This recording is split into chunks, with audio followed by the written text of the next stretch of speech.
Is sure for. examination happening at all inside, though? Because as Gabe mentioned, this administration messaged to millions of Americans that they're going to wake up the day after the election if Trump won and have their rights stripped away, that democracy would crumble, and the president said today we're going to be okay. So how do you square that?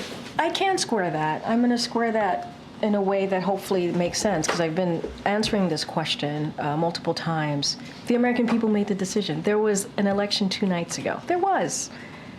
And it was a free and fair election. And we respect the election process. We do. And Americans spoke.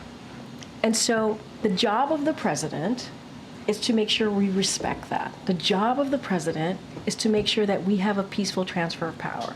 That is what the American people deserve. And that's what we're going to, it's not complicated. It's truly as simple as that. As simple as that.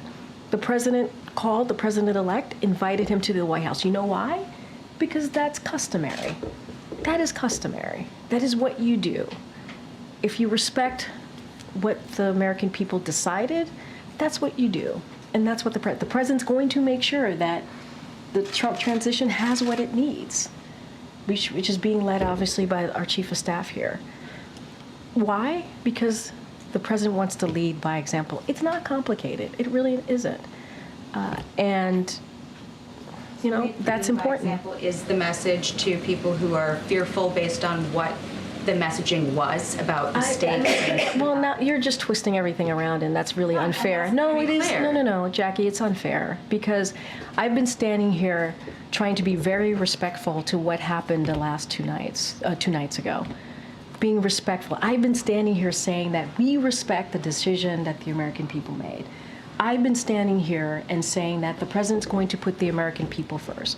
I've been standing here talking about how the president's going to make sure that they get what they deserve, which is a peaceful transfer of power.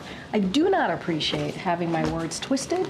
That is, I am being very clear, very clear about what the president wants to do, and the vice president. We want to make sure that we deliver for the American people. They deserve a peaceful transfer of power, and that's what you're going to see. Hey, Sean Hannity here. Hey, click here to subscribe to Fox News YouTube page and catch our hottest interviews and most compelling analysis. You will not get it anywhere else.